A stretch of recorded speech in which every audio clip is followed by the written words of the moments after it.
কোরবানি করার সময় কি যাদের পক্ষ থেকে কোরবানি করা হয় তাদের নাম উচ্চারণ করা বাধ্যতামূলক নাকি মনোনিয়ত করাই যথেষ্ট?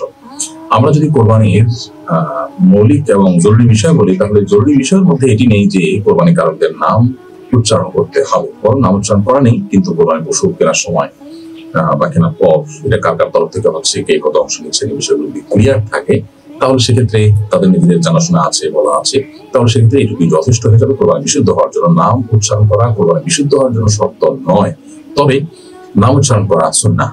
অর্থাৎ আপনি যখন কোরবানি করলেন, কোরবানি করে শেষ করে বলবেন আল্লাহুম্মা তাকাব্বালহু মিন অমুক অমুক অমুক, এভাবে সবাই নাম উল্লেখ করবেন।